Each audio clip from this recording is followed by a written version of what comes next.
Good evening and welcome to NTD News. I'm Stephanie Cox. Here are today's top stories. Today, residents of the town where 26 people were killed at Sandy Hook Elementary School commemorated the 10th anniversary at a new memorial. Parents of the victims say they found a way to prevent more shootings. Various attorneys general say TikTok is dangerous for young teens and that they shouldn't have access to it. We hear from an educational psychologist about the potential dangers for children and for national security. Should Secretary Alejandro Mayorkas be impeached? A former Border Patrol chief who served under both Democrats and Republicans weighs in.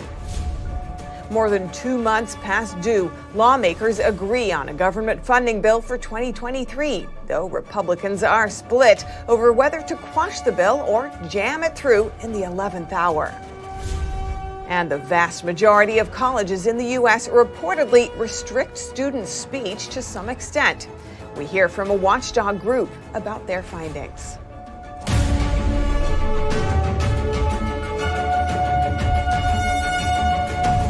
It's been 10 years since a group of young children at Sandy Hook Elementary School and their teachers were killed in Newtown, Connecticut.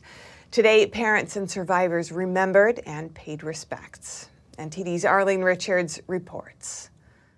A decade after a school massacre that's been deemed the worst in U.S. history, residents of the Connecticut town where it took place commemorated it with vigil and reflection. Nicole Hockley remembers searching for her son, Dylan. And I said, "Where's the rest of the class?" And they said, "I don't know." People started saying, "Tell us what's happening.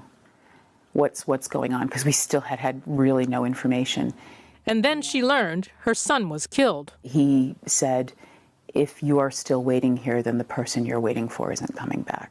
Mark Barden's son, Daniel, was killed while hiding in the closet of his first grade class. On Wednesday, these parents and other residents of Newtown marked the 10th anniversary of that day at a new memorial. Mass shooter Adam Lanza killed 20 children and 6 educators on December 14, 2012. He took his own life afterward. Since then, Hockley and Barden started a nonprofit that tries to find ways to prevent school shootings. They train students to report warning signs in social media posts to a trusted adult. 11 school shootings that were imminent did not happen because of students trained in our Say Something program told their trusted adult, and it was intervened upon. Despite the successes, there have been more school shootings. Last May, 19 children and 2 teachers were killed at Robb Elementary in Uvalde, Texas. And at Marjorie Stoneman Douglas High School in Parkland, Florida, 17 people were killed and 17 more injured in February 2018. This year, President Biden signed federal gun legislation. At a Sandy Hook commemoration last week, he said this. Together, we've made some important progress. Most significant gun law passed in 30 years, but still not enough. Biden vowed to ban so-called assault weapons. Arlene Richards, NTD News, New York.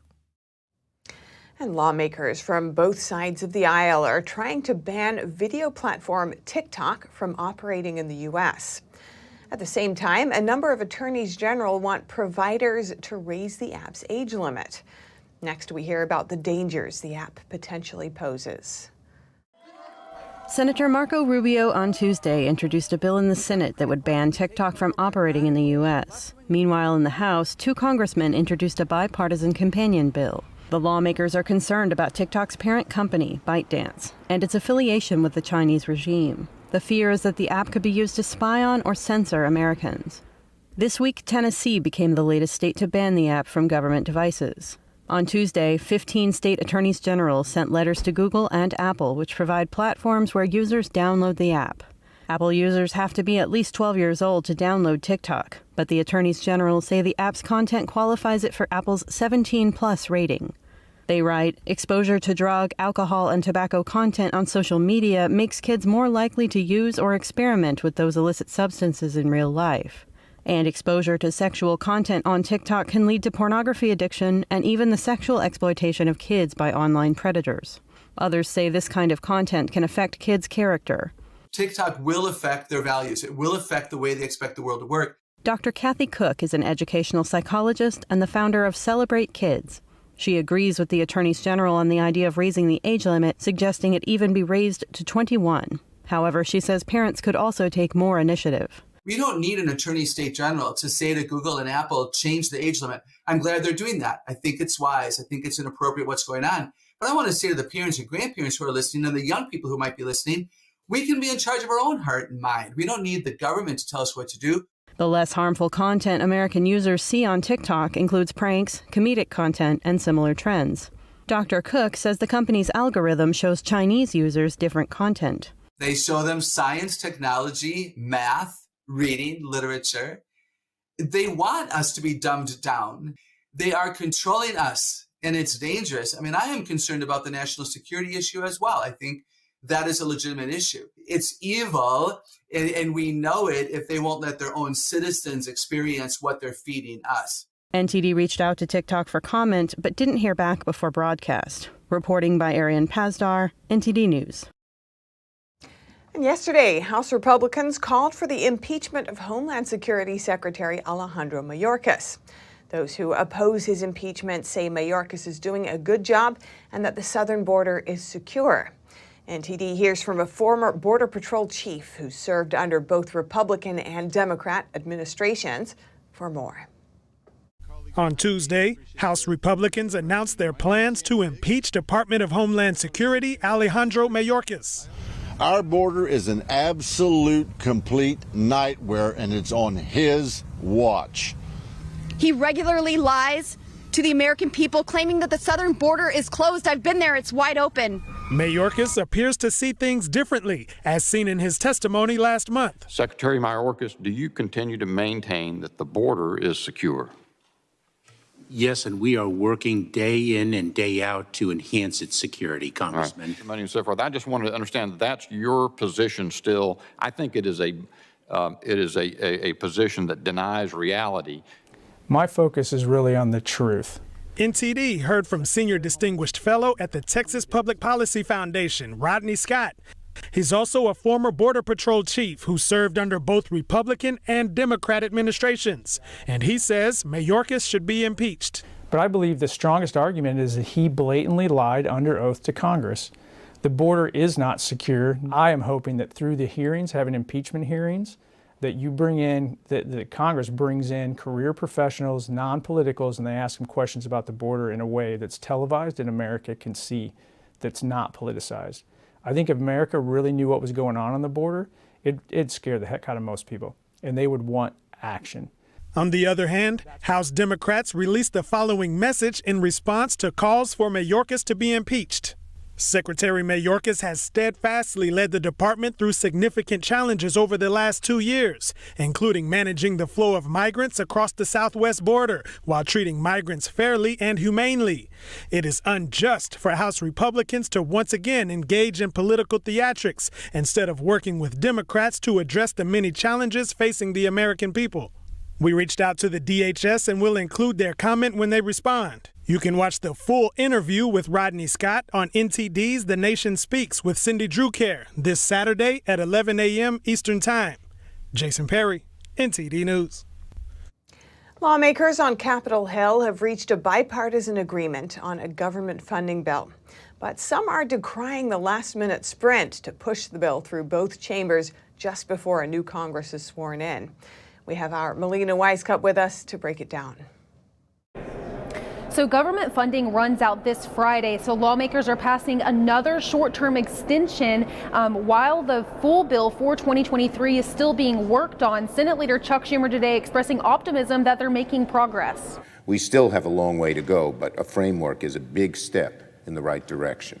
But some Republicans see it as quite the opposite. This last-minute sprint has led to a number of Republicans to oppose this effort for a number of reasons. One of those reasons being what they call a lack of transparency and no time to debate. Like, we're down here basically in a fake debate. That's what we all know. I mean, the truth is, it's not like we have a body, the chamber filled here with human beings debating this $1.7 trillion. And these same points were echoed by some Senate Republicans today, specifically a group including Senators Rick Scott, Mike Lee, and others have repeatedly split with Senate leadership on this. They have called on Republican leadership in the Senate to pass a short-term funding bill that would expire early into next year. This way, Republicans would have more control over what goes in this bill. So the real question is why would Republican leadership in the Senate not want to go in this direction? Because it would ultimately give them more control over this government funding bill. While some in leadership, specifically Senator Roy Blunt, has said that they don't want to put too much pressure on a newly elected Republican majority, especially with such a slim margin that they'll be working with in the House. And this is even more the case as we see some frictions break out already in the Republican Party in the House over whether or not to elect Leader McCarthy to that speakership position. I asked Leader McCarthy about this specifically, and he says that he believes that Republicans in the House are at least united on the most basic fronts. Well, like anything you walk through, you're going to have debate. What's in this legislation that actually lowers the price of gasoline and makes America energy independent? But since Democrats do control the majority in the House, it's unlikely to be successful there. The only chance Republicans do have at success is for a majority of Senate Republicans to take a hard line on this. But right now, it's not looking like that's the case. So we could very well see Congress pass a $1.5 trillion government funding bill next week, just before Christmas. Reporting in Washington, D.C., Melina Weiskup, NTD News. As China expands its influence in Africa, the U.S. is now catching up. President Biden announced new investments in Africa, vowing to strengthen ties. NTD's Iris Tao has more. The United States is all in on Africa's future. President Biden welcoming nearly 50 leaders from Africa on Wednesday for a summit in Washington. The gathering, the first of its kind in 6 years, aims to reset Washington's commitment to the African continent, where China is competing for influence. This forum is about building connections. It's about closing deals, and above all, it's about the future, our shared future. Right before the meeting, the administration announced $55 billion in economic aid. It's also voicing support for the African Union to join the group of 20 major economies. And Biden today pitching to African leaders on the benefits of closer economic ties. It's an enormous opportunity for Africa's future, and the United States wants to help. Biden's speech focuses on one of the weakest elements of America's engagement with Africa, a trade relationship that has plunged sharply over the past decade. All this as China competes for influence on the continent. It has surpassed the U.S. as Africa's largest trading partner, and many of the leaders invited today have gotten years of infrastructure investment from the communist regime. The Biden administration called out China in a report this year for trying to use Africa to challenge international order and advance Beijing's own geopolitical interests. But the White House this week wouldn't say if Biden would be warning African leaders over Beijing's ambitions. It's not going to be about other countries. It's not going to be attempting to compare or contrast. It's rather going to be about the affirmative agenda that the United States has to bring to bear with Africa. The White House was also posed with a question of if the summit will be just a formality, and that after it's over, everyone will just go home and go back to business as usual. But the Biden administration says that won't happen, as it's appointing a special representative for summit implementation, whose job is to make sure that what comes out of the summit is implemented. Reporting in Washington, D.C., Iris Tao, NTD News. And turning now to higher education and free speech at college campuses. A watchdog group found that the vast majority of schools across the U.S. have policies that restrict student speech. Our reporter spoke with the group that made the findings. The watchdog group Foundation for Individual Rights and Expression, or FIRE for short, describes itself as an organization committed to defending rights of Americans to free speech. On Tuesday, the group published its annual report called The Spotlight on Speech Codes, where it analyzes policies at almost 500 colleges and ranks them in colors, red, yellow, and green. Their homepage states that a red light institution maintains at least one policy that both clearly and substantially restricts freedom of of speech or bars public access to its speech-related policies by requiring a university login and password for access, while a yellow light institution maintains policies that could too easily be applied to suppress protected speech. Over the past decade, FIRE found that more and more colleges have moved from red into yellow. Laura Beltz is the director of policy reform at FIRE. She tells NTD there are multiple reasons the situation has been getting better. One of them is that there used to be quite prevalent a lot of policies that we called free speech zone policies that would restrict students to a small out-of-the-way area on campus and say that's the only place you're allowed to conduct expressive activities.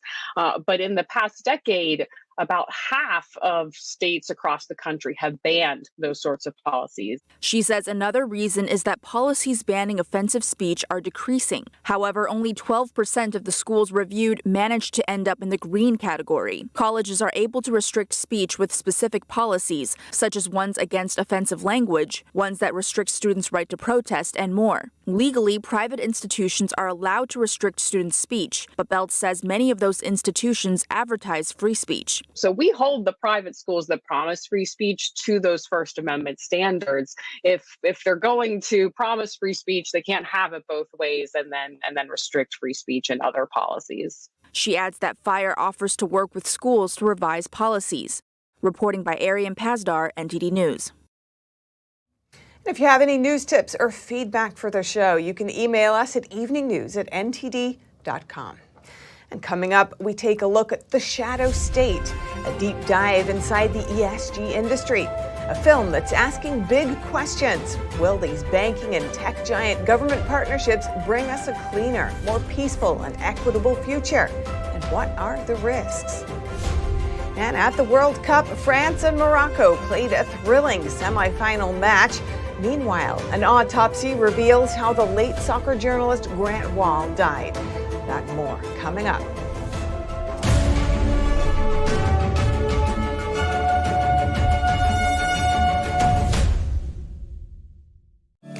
Welcome to RenBiz.com, the education and career program where parents rule.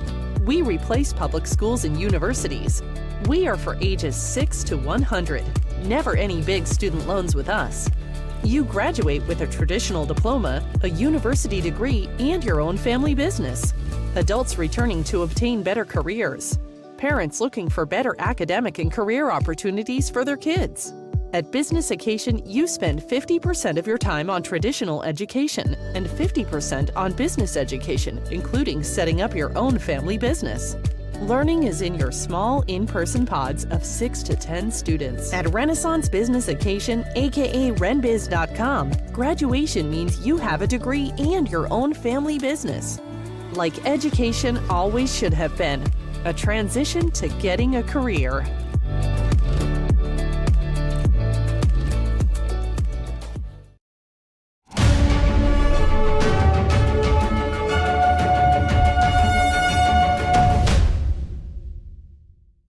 One of the big three investment firms, BlackRock, is reportedly planning to make a slew of leadership changes, according to a memo seen by Reuters.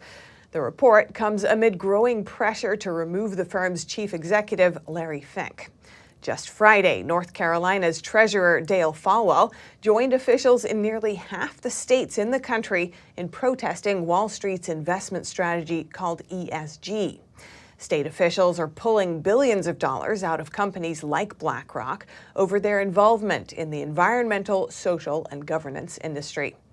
A new documentary by the Epoch Times takes a deep dive inside ESG, an emerging multi-trillion-dollar power structure that's uniting governments with corporations. How does it work? What are its goals? And who's driving it? The Shadow State explores. In America, politics and business are two separate worlds. Politicians make laws, CEOs make profits. But now, that's all changing. How does it work? And how will it change our lives? Are we bending Wall Street to our will, or are we the ones who will be manipulated? Earlier today, I spoke with the man behind the documentary and also in front of the camera, Kevin Stocklin, for his insights. Kevin Stocklin, welcome to our show. Thank you for joining us. Thank you for having me. Now, to start with environmental social governance, ESG, could you explain it in simple terms for our viewers?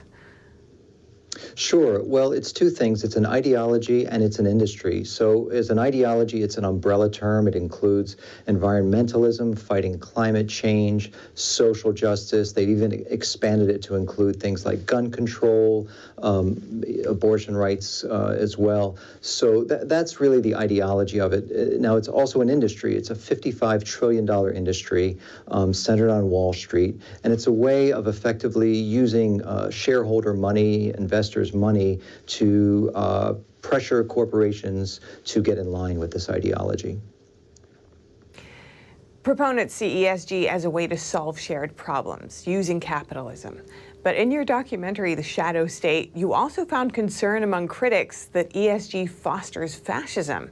Could you tell me more about that?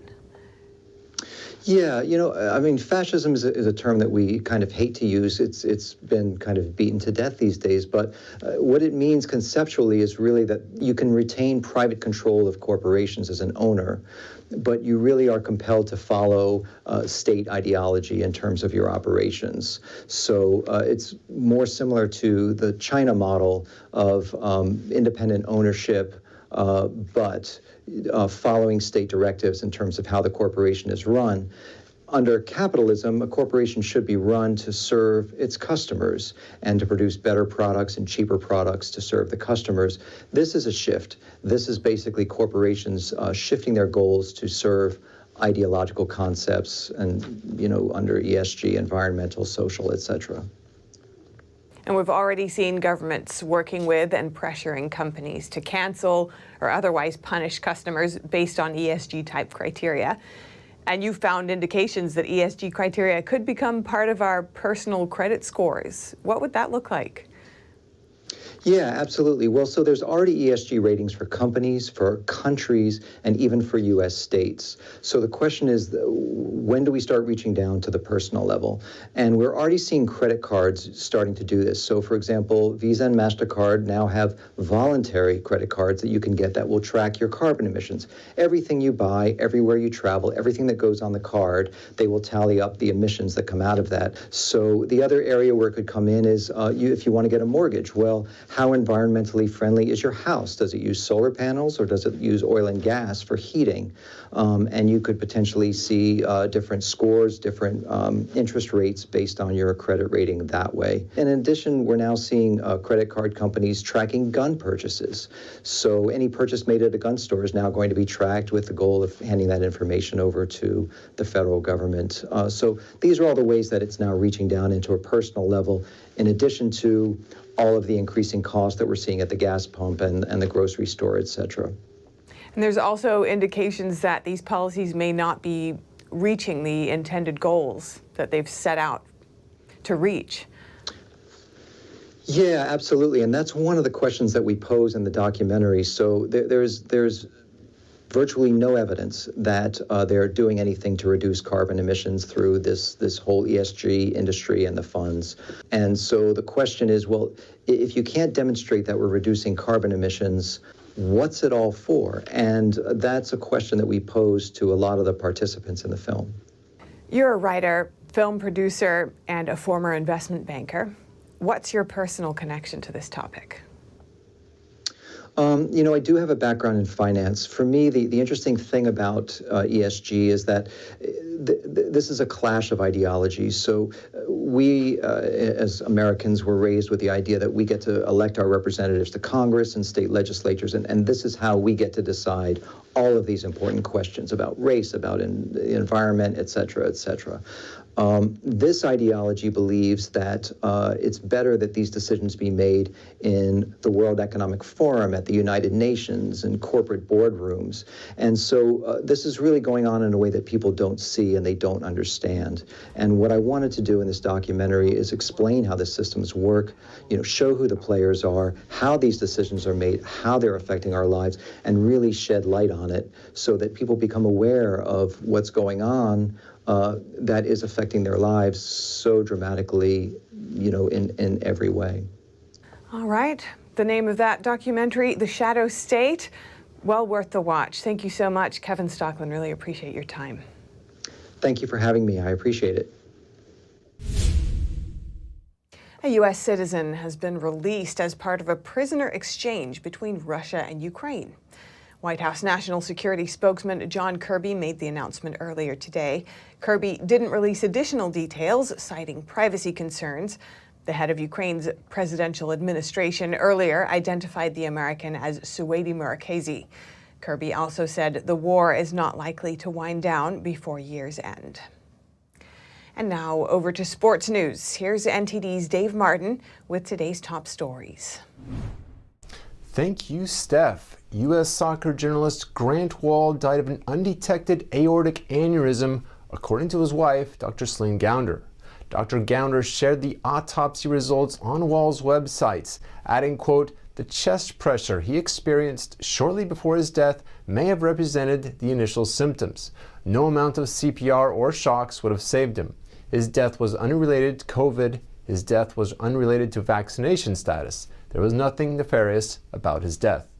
The 49-year-old Wahl said he felt ill while covering the World Cup and eventually collapsed in his seat at the stadium early Saturday morning during the Netherlands-Argentina match.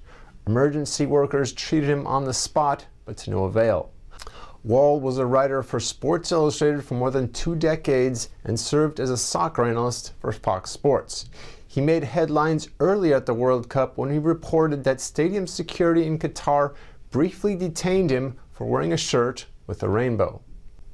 And in baseball news, the San Francisco Giants have reportedly signed 28-year-old free agent shortstop Carlos Correa to a record-breaking 13-year, $350 million contract Tuesday night. Now, as far as the amount goes, this is the biggest in free agency history and 3rd biggest overall, while the length ties Bryce Harper's for the longest ever. The 2-time All-Star spent last year with the Twins after spending his first 7 seasons in Houston. And for your sports viewing schedule tonight, the NBA has a 10-game slate prepared featuring the defending champion Golden State Warriors, who've struggled mightily on the road, playing at the Indiana Pacers. And finally, for you hockey fans, the NHL has a triple header planned featuring 4 of the 6 remaining Canadian squads as Montreal plays at Ottawa and Calgary hosts Vancouver. And that's it for sports. Back to you, Steph. Thanks, Dave. And an update from the World Cup. France has eliminated underdog Morocco with a 2-0 win to advance to the finals. The French team will face Argentina on Sunday for the championship. And that's all for today's news. Thanks for tuning in. I'm Stephanie Cox. Good night.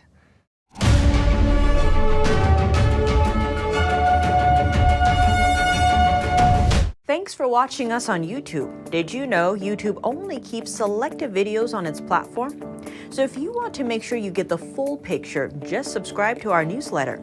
Go to newsletter.ntd.com and sign up. It's free.